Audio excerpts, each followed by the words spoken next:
Matematika merupakan materi pelajaran yang sangat penting. Selain berguna untuk meningkatkan logika berpikir kita, matematika banyak digunakan dalam menyelesaikan masalah sehari-hari dan merupakan dasar kita untuk menguasai pelajaran lain seperti ekonomi, fisika, biologi.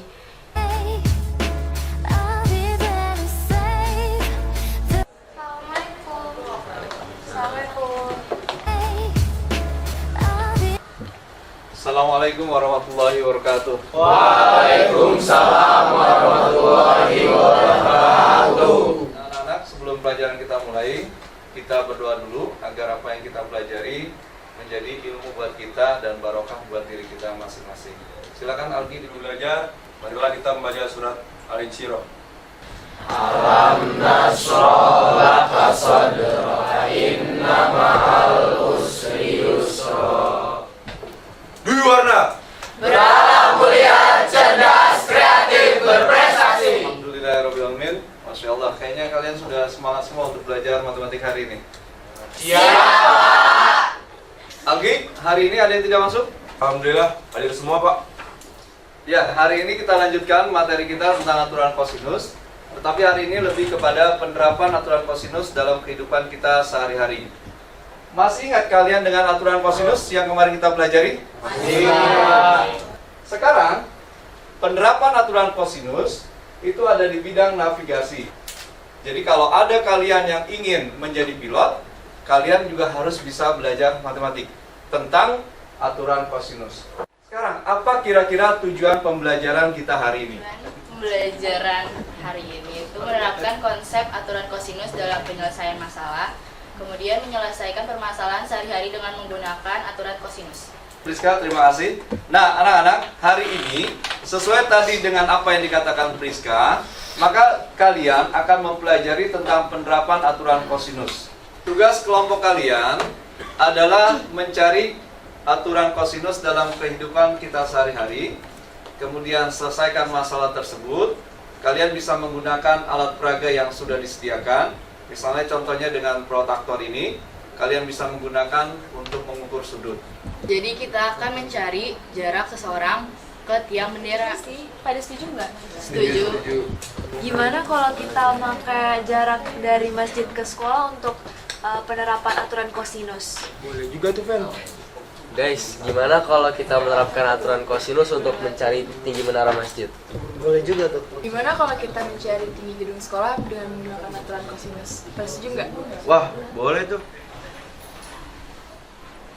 Assalamualaikum. Waalaikumsalam. Silakan isi buku pengunjungnya. Baik, Bu. Bu Yani, ada buku matematika tentang aturan kosinus ya? Coba kamu cari di kelas 500. Baik, Bu. Terima kasih. Hai guys. Hai. Gimana nih? Kita jadi bikin praktik buat aturan kosinus gak nih? Jadilah, aku udah punya ide buat nentuin 2 orang pasukan paskibra yang bergerak dari tiang bendera. Jelasin dong, biar aku nggak bingung mikirinnya. Oke, perhatiin ya.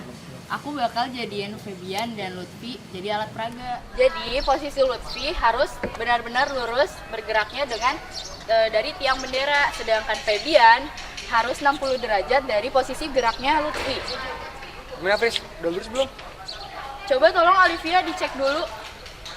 Coba. Udah kok, udah lurus kok. Nah, kita ukur 60 derajat menggunakan alat sederhana dari protaktor. 60 derajat. Nah, udah pas nih. Langkah tegap maju. Jalan.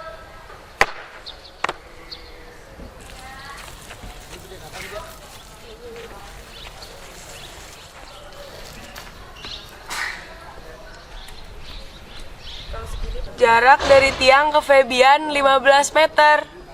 Nah, sekarang pakai alat protaktor ini kita bakal ngecek sudutnya apakah sudah benar 60 derajat. Nah, sekarang kita bakal ngukur jarak dari Febian ke Lutfi.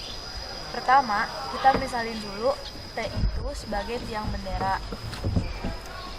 Dan di sini ada Lutfi sebagai pengibar bendera yang pertama. Yang kedua, di sini ada Febian.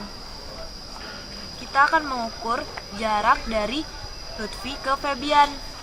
Kita akan mengukur jarak Lutfi ke Febian dengan menggunakan aturan kosinus. Rumusnya itu adalah LF kuadrat sama dengan FT kuadrat ditambah LT kuadrat dikurang 2 dikali FT dikali LT dikali cos theta. Kita masukin ya. FT kuadrat itu 15 kuadrat tambah LT kuadrat itu 8 kuadrat minus 2 dikali FT 15 dikali 8 dikali cos dari theta yang dibentuk atau sudut yang dibentuk adalah 60 derajat. Nah, LF kuadrat bernilai 169. Jadi, jarak Lutfi ke Febian akar dari 169, yaitu 13 meter. Ya udah, Irul, coba yuk kita mastiin pakai meteran.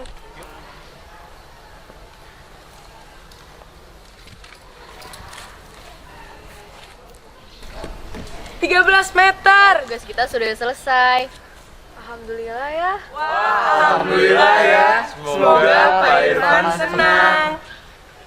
Menurut saya, matematika sangat penting bagi kehidupan kita sehari-hari, terutama dalam meningkatkan kemampuan berpikir saya dalam bidang ekonomi, baik itu menganalisis keuangan dalam mikroekonomi, yaitu skala perusahaan, maupun skala nasional, yaitu makroekonomi, dan bidang akuntansi. Setelah pembelajaran ini, diharapkan para siswa bisa lebih mencintai matematik, terutama untuk materi trigonometri, sehingga para siswa dapat menerapkan aturan kosinus dalam kehidupan sehari-hari, baik untuk mengukur jarak maupun ketinggian suatu tempat.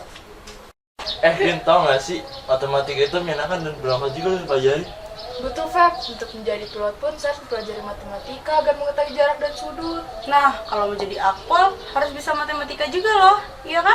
Betul. Soalnya matematika itu diujikan di perguruan tinggi manapun, termasuk akpol juga loh, Feb. Siap, demi matematika, demi apa, saya akan giat belajar lagi matematika ya. Oke. Semangat ya. Ya, thank you ya.